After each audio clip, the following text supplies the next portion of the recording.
Okay, my name is Steve Fennimore. I'm a cooperative extension specialist with University of California, Davis and A&R, and I have been based here in Salinas, where I'm sitting right now,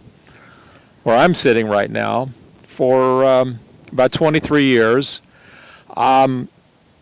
This is a very premier vegetable growing area in the world. There are not very many places like this anywhere, because the ocean keeps this place cool, keeps it very moderate year-round. We do have maybe 3 months of winter, which we're just about. Today is the 28th of October, and things are slowing down. But you can grow lettuce for 9 months a year here, at least, and you can grow broccoli almost all year and spinach almost all year. It's because of the moderating influence of the very cool Pacific Ocean. So that's where we are. It's a valley in the area we're sitting right now, which is the edge of Salinas. It's about 8 miles wide. Well, there have been lots of changes, but there have been two very big changes. The switch over in the lettuce industry from head lettuce, from maybe our grandparents or great-grandparents would have preferred. When they thought of lettuce, they would have thought of a head of lettuce, and now that's not terribly iceberg lettuce, as it's called here. But that now remain as dominant. And the other big change is strawberry has become very, very common here. And what's happening is that because expenses are increasing, the cost of land and all the inputs and water is increasing, it's more profitable to grow strawberries or a higher value crop like strawberries or raspberries than it is something like broccoli, which is a crop that the growers almost always lose money and probably wouldn't grow very much except that the shippers demand it. So economics is driving things, and as I understand it, economics has always driven this area, and that's the main reason for the change, is because of increasing costs and lack of labor, which we'll talk about a few times here. Well, the changes that have happened here, that I have been involved in, I'm familiar with, is the development of automated lettuce thinners. Traditionally, lettuce has been planted, direct seeded. That's fairly cheap. The seed is cheap, and it's a fairly cheap activity, and it gives the growers here an advantage. Most of the world where lettuce is planted, Europe, Asia, and other places, other states in the U.S., lettuce is transplanted. But in California, for the most part, and Arizona, the lettuce is direct seeded. And traditionally, and still it's done today, it's thinned by hand with a hoe. For example, with romaine, you might want, depending on the pack that the shipper wants, you might have 8-inch spacings, or you might have 10-inch spacings, depending on the size of the head they want and the amount of space that you must allow for the lettuce to grow. And so, because of computer technology, electronic technology, where starting about 2011, we saw Mark Siemens and Ryan Herbon coming from the University of Arizona. They brought up a kind of a prototype lettuce thinner, and basically it's just a solenoid that turns on and off. Basically it sees the lettuce using machine vision, and it sprays a caustic, either an herbicide or fertilizer acid solution, to kill lettuce selectively. And so it saves plants, and instead of using a hoe and a crew, it's doing it, at several miles an hour, very, very quickly. Richard Smith and I have measured. He's the farm advisor here. We've measured the speed of application, and you can thin a field with a machine in about 15 minutes per acre, whereas with one person doing it by hand, it takes about 8 hours. So it's a huge difference, and that's all been brought about by computer technology. And it's a rather, you look at it and it's a rather simple thing. It's basically a solenoid, which is like an on-off switch, and but it's a bit more complex than that. Anyway, that's one example. I can go on and talk about cultivators. That is basically the same idea, except the Robovator, which I have done quite a bit of work on, that uses machine vision. And so what I mean when I say machine vision, it's a camera that's connected to a computer that has been programmed and can be changed and be flexible and is somewhat adaptive to the conditions in the field. And what it does is it simply, and I've given Jeff some videos of that, but it basically opens and closes around the lettuce. And so in essence, it's a robotic hoe hand, if you like. That's what the Robovator does. There's the Stickity, and then there's some more modern versions of that called the FarmWise machine, which is an autonomous. So the first generation lettuce thinners and cultivators, intelligent cultivators, were all attached to a tractor. Now what's happening is we're getting into autonomous vehicles which do not have a driver. So that's a big change. Well, that's a very, very interesting topic of discussion. These companies here are extremely innovative because they have to be. They have high costs, they have high demand on their time. So I know, for example, D'Irrigo, I believe they are the largest vegetable producer in the U.S. D'Irrigo Brothers of California is their formal name. They have in-house engineers working on equipment, such as lettuce harvesters, and that's an example of a highly integrated. But it's basically the growers. It's a very fascinating subject to me, and I want to write about this and talk about it quite a bit more. But in this valley and in this state in general, you have a number of very highly specialized niche crops, and primarily what's driving the innovation, the demand that's being pulled through from the bottom, from the end user, the growers. Whereas if you go to Illinois and Iowa and the Corn Belt, John Deere is working with the growers, but they've got their own in-house development group, research and development group, and they're designing equipment. But field corn market for combines and other types of equipment is much larger than lettuce. There's 90 million acres of field corn, and there's between Arizona and California is about 300,000 acres of lettuce.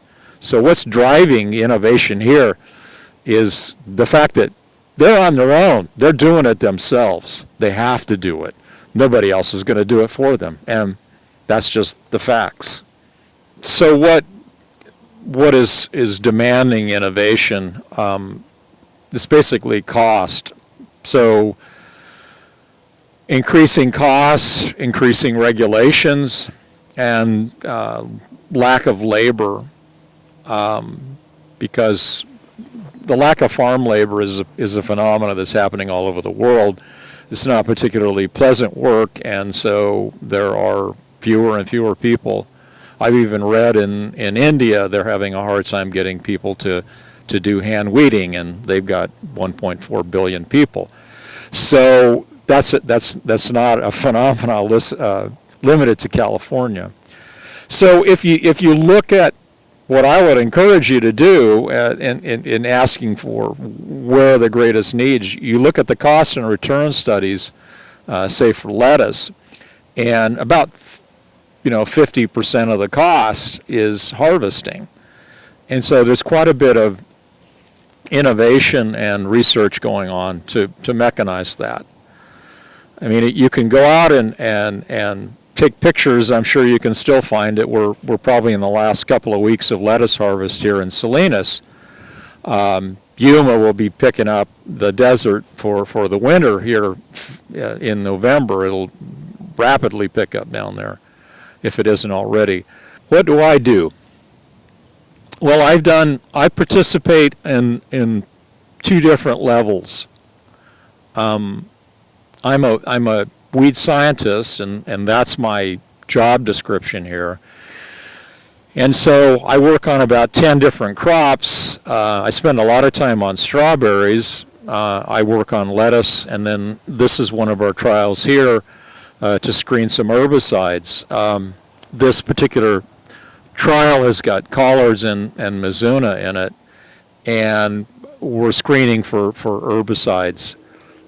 We've got a couple of leads. Dual Magnum is an old herbicide, and it seems to be quite tolerant in most of these brassica vegetables. These are classified as brassica leafy vegetables, and there's not a lot of these acres of these, but they are crops here, and growers do need herbicides to hold down their weeding costs. So I'm involved in that aspect. That's in herbicides are in nuts and bolts, part of my job, and we have made a few contributions in that area and had some impact. We personally developed an herbicide for strawberries that has, because about 15 years ago we transitioned from methyl bromide, which is no longer used in the strawberry fruit production here, to chloropicrin, which is not as effective on weeds. And so we developed a step where you add an herbicide prior to transplanting, and that has been very successful in reducing the cost of hand weeding in strawberries, despite the fact that we've gone from methyl bromide, which is a very, very effective on the weeds, to chloropicrin, which is much less effective on the weeds. That's an example. And then the other thing, that because the herbicides are here like John Deere, which is focused on the major crops, the agricultural chemical industry is focused on the major crops as well. They're not focused on Mizuna and collards. They're focused on corn and soybeans. So I have adapted the model that Salinas Valley growers, Santa Maria growers, coastal California growers have been using for years. Don't complain, don't whine, fix it. And so while I am not an engineer, I have learned how to work with engineers and try to get them involved, both private and public. And I work with engineers on campus at Davis and as well as engineers with University of Arizona down in Yuma, specifically Mark Siemens, who's an ag engineer down there. We're both, I call Yuma and Salinas the north and the south pole of the lettuce world, because that's where most of the lettuce is grown in the U.S., is between these two locations. So I'm heavily involved in engineering projects still to this day, and will be until I retire. Yes, absolutely. Salinas, the Western Growers has developed with Dennis Donahue as the former mayor of Salinas, and he's also heavily involved in the produce industry. He heads up an incubator downtown Salinas at the Taylor building, which is part of Taylor Taylor Company, one of the more probably the most innovative of the shippers, and they do a really good job of value-added meals and that sort of things with their product. They don't just sell lettuce and broccoli. They basically sell integrated, ready-to-eat food, ready to prepare meals, and they've been very successful at that. So that and Dennis Donahue and the Western Growers facility have a very strong interaction with the Silicon Valley group, and they Forbes, the financial magazine and organization, they didn't do it this year because of the COVID virus, but they every June and July, it's usually the end of June, they have an innovation conference here where they basically for about 3 days, they bring in people from all over the world to talk about agricultural technology. So that's right in downtown Salinas, and it is this is very much a happening place for ag innovation. So what changes are going to happen in the next 20 years? Well, I would predict that there's going to be a lot fewer workers in the field. It's going to have to be a lot more, all the inputs are going to be a lot more precise, controlled, everything from fertilizer to water. It's going to be monitored continuously. So there will be electronic records. There will be fewer workers in the field because things will be mechanized. Everybody's trying to mechanize harvest. I'm looking over here about a half a mile in front of me. There's a crew of about 30 people picking strawberries. And see them over there? And I think that will be less frequent because there's a tremendous amount. There's millions of dollars being spent to develop strawberry harvesters, and there are a number of people around the world that are working on this, and they're having various degrees of success. It's actually a very hard thing to do. It's very challenging. It's a three-dimensional space, so probably things will be grown differently. One thing very interesting that we've learned with the lettuce thinning is that machines, while we call them intelligent machines, my joke is they're really not that smart. You have to make things easy for them because, you can make cars with robots because everything is very precise down to, a millimeter or a half a millimeter.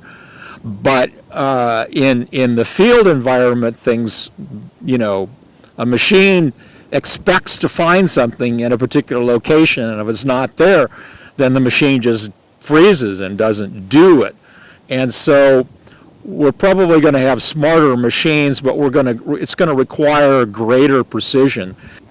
Okay, so is mechanization, reduction of use of farm labor, is that a good thing? I'll tell you personally what I think, because I grew up on a farm in Willamette Valley in Oregon. My parents grew vegetables, things like squash and strawberries and snap beans, and I did quite a bit of hoeing myself, and it's not exactly fun. No, I didn't like it at all, and it's not something I would want to do for the rest of my life. So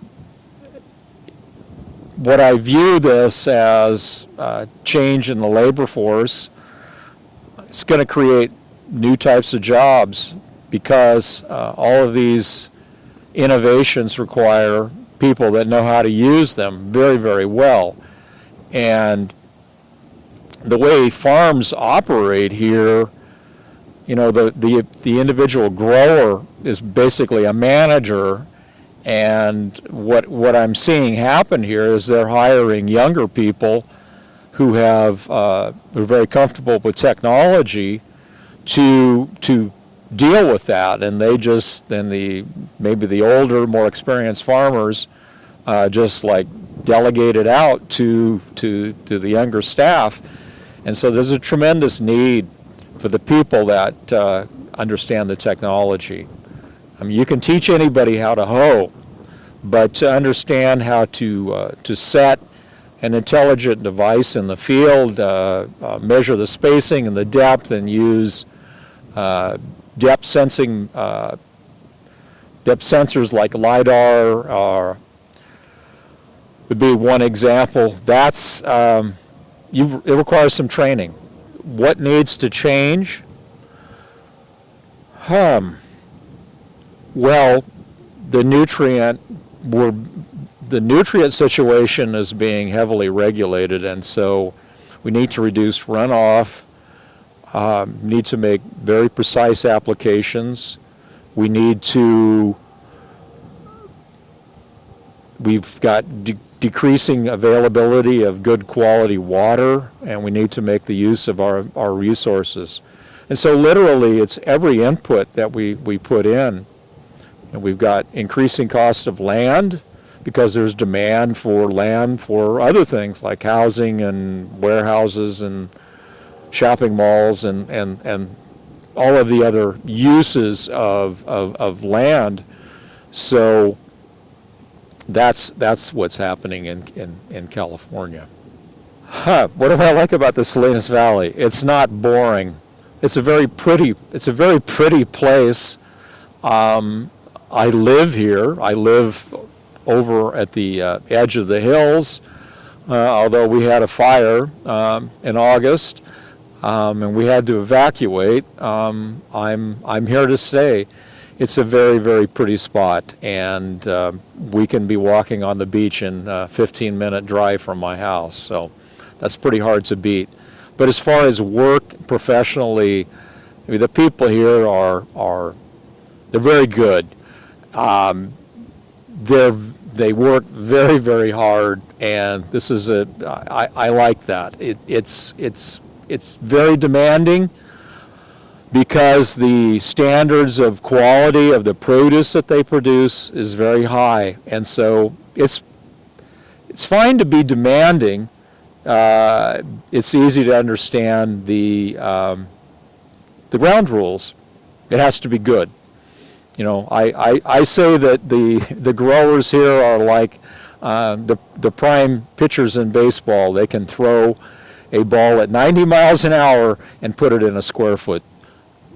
So signaling, plant signaling, basically the idea, so telling the difference between a vegetable plant and a weed is difficult for a machine to do. You know, a 4-year-old human could probably be taught very quickly to tell the difference. But teaching a machine is much more complicated. They both have weeds and crops have chlorophyll, and the first generation of the machines could simply tell the difference between the soil and a leaf. They couldn't tell the difference between a lettuce leaf and a purslane weed leaf. But what the signaling concept is, you put a mark on the crop that is unique, that the machine can pick up right away, can see it, okay, that's the crop. It can see that there are other plants there that don't have the mark, and so the assumption is that they're weeds, and so they are destructed either by a cultivator or a spray. Oh, okay, soil steaming. So that's probably the project I'm involved in most right now, soil steaming. So there's two ways to use steam. You can use it above ground, much like you would use a propane flaming, and that is basically just to cook the weeds. So that's one way. That's being evaluated in vines, trees and vines for weed control. So that's above ground. That's post-emergence steaming. What we are involved in, I'm involved in almost exclusively, is soil steaming. So there are two outlets there. One is for vegetables, And that is for weed control, and it's basically a shallow. And what we're doing is we're killing the weed seed in the soil. And when we do that, you get residual control. For example, Curb is the major lettuce herbicide, and it is a pre-emergence product, and when the weed germinates, it kills the susceptible weed. Whereas Steam Axe has a residual effect, but it's not because of the herbicide, it's not because of a residual, it's because it's killed the seed bank, the shallow seed bank, and so it provides benefit in much exactly the same way solarization does. It provides a residual benefit in reducing the weeds that emerge in the crop, and so you have less need of hand weeding. So that's what we're doing. We're working on that. We're also working on killing diseases in the soil. I could talk about that the rest of the day. I would have so as far as things to look out for in agriculture, you want to have a very good grasp of use of the GPS system, the global positioning system, and mapping of fields, and basic understanding of sensor technology. For example, we are in another project I'm involved in, we're working with a couple of new assistant professors up at Davis, both of whom are very talented people, and we're actually trying to develop a sensor technology, or they are, and I'm just watching, to actually count the number of strawberries in the field just by driving over them with a tractor. So that's an example. Basically, but because agriculture occupies space, the GPS is very, very useful, and trying to integrate that information. So basically it's a matter of reducing the cost of the information so that you know where there's a problem with your irrigation system, where there's a line that's broken, things are not functioning properly. You can see it with a sensor. That would be just a very practical example. What I've heard, kind of a last thought here, I've heard growers say, all of this new technology, don't bother me with it. Only tell me when there's something that I need to do, like fix an irrigation line, like make another fertilizer application, make a fungicide application, or it's ready to harvest, get the crew out there. Those types of actions. So basically coming up with a seamless product to provide to the growers. There's going to be a lot of people doing that. Hi, my name is Richard Smith. I'm the Vegetable Crop and Weed Science Farm Advisor here in Monterey, Santa Cruz, and San Benito counties. And I'm talking to you today from in the Salinas Valley. We're next to a production field. We're at the end of the production season now, so there's nothing growing in this particular field. The ground is fallow, and it's going to be prepared for planting, some planting for the coming spring. So vegetable production systems are changing, and it's interesting to look at the way they change. They change kind of in fits and starts. And one of the things we've seen is that because resources are limited, in the Salinas Valley in particular, water is a limiting resource. We've seen the evolution of more use of drip irrigation, and that's been steadily on the increase over the last 15, 20 years. And but as I mentioned, these fits and starts, we've had a new development just in the last 3 or 4 years of one-use drip tape. And this has been important because, as I mentioned, water is a limiting resource, but now the availability of labor is becoming a limiting resource. And so growers are very very limited in terms of the numbers of people they can get to do certain labor, and irrigation is one of them. So the single-use drip tape has been helpful in reducing the need for labor, but it's also spurred more use of drip irrigation. Well, some of the biggest changes I think are, the availability of labor is a big issue in vegetables, because vegetables are so labor intensive. It's not like you can just combine a lettuce field. It all has to be very carefully handled, because it's a very perishable commodity, and very subject to issues with quality, and so it has to be handled very carefully. And so there is interest, and there is some development of mechanical harvesters for lettuce, but mostly that is for like the bulk uses of lettuce, which when they go into a processing plant and then they're cut up for use for bagged lettuce. Not so much for the fresh market, although there is interest in developing that kind of a harvest technology, but it doesn't really exist to a large extent quite yet in the Salinas Valley. Well, the innovation that we observe here in the Salinas Valley, for instance, if we just choose one particular technology such as drip irrigation, a lot of that concept has come from other parts of the world. For instance, in areas like in Israel, where water has been limited for many years, it's been a very limiting resource. And then as that has caught up with other parts of the world, such as California, which is where water is limited, then we have adopted some of the technologies developed there and then adapted them, and then they've been evaluated and improved by university scientists who have done studies on the uniformity and efficiency of a technology like that, and then of course the issues of salt management and the use of weather-based irrigation scheduling with the CIMIS. All of this kind of technology, a lot of that has come from the university researchers who've developed that.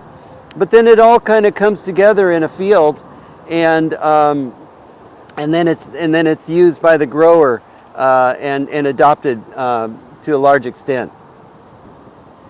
So we have a lot of innovation being spurred by the private sector. For instance, if you look at the automated thinners that have been developed in the Salinas Valley, because most of the lettuce is planted direct seeded, and they plant excess seed and then thin it to get to the stand that they need. And a lot of that development has come from private companies. And interestingly, we start to see a connection between the Salinas Valley and the Silicon Valley because the computer technology and all of that's needed for let's say an automated thinner or an automated weeder. A lot of that comes from the high tech. People are trained with computer skills and robotic skills and so forth, artificial intelligence skills, and a lot of that comes from the private sector. Well, if you look at the Salinas Valley in terms of technology, the kinds of high-tech things that we see happening in the field, precision preparation of the land with the use of GPS, and then precision seeders and precision automated thinners, automated weeders, and those are all tremendous technologies that are currently being used in the Salinas Valley. I think the big area that really is kind of the toughest nut to crack will be an automated harvesting of some of these really delicate commodities, such as the lettuces and broccolis and so forth. But some of that is, we're starting to see some of that, and I think over the next 10 to 20 years that'll be very commonplace here. Yeah, I think the question about whether or not innovation is going to be displacing workers, I think that's a fair question, and And I think, though, that at the same time, what's happening is that there's fewer people that are want to do the work in the fields, and so whether or not it's actually displacing people, that's a question that I don't know that I can answer, but I think there's kind of two dynamics in play, and so what we see is that like a job like thinning, that's one of the lowest paid activities out in the field, and it's hard to even get people to do it. And so with the advent of the automated thinners, I had one grower tell me that if it wasn't for the automated thinners, he wouldn't be in business. And so I thought that was a very interesting comment coming from him about the importance of this technology. Well, I think, I've been fortunate in my career to be part of a team. And, I've been just one small part of a team made up of, if you look at the academics that were part of the team, that's Mike Kahn, our irrigation advisor, and Tim Hartz, our retired nutrient management specialist for vegetable crops. And I think through that team, working in collaboration with growers and crop consultants, we were able to put together some really important research in terms of helping people to manage nutrients more efficiently. And what's interesting is right now there's regulations being generated through the Regional Water Quality Control Board, Ag Order 4.0, and recently they relied upon us to provide them information on how to proceed with their regulations, and they really listened, and that was very heartening to hear.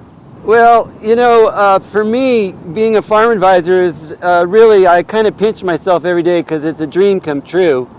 I'm kind of an old a throwback. I grew up, I went through 4-H, and my first encounters with the ag extension system was through the 4-H advisors, and I always admired those people. And then as I got older and I started interacting with farm advisors, I was so impressed by their perspective and the role that they played in the community in helping and providing information. And so when I was fortunate to be hired as a farm advisor, I just kind of was very happy about that. And I like the role of being involved in the community and providing, this connection with reality in terms of facts and research and knowledge that helps to people address problems in a proper way. We're not just trying to sell something that may or may not work. We're just trying to fully understand issues that are occurring and provide the best perspective that we can to the end users, the growers and the pest control advisors and the whole community. Well, I think the need for agriculture, it never goes away, because this is a basic industry and a basic human activity that's absolutely necessary, and that's pretty obvious.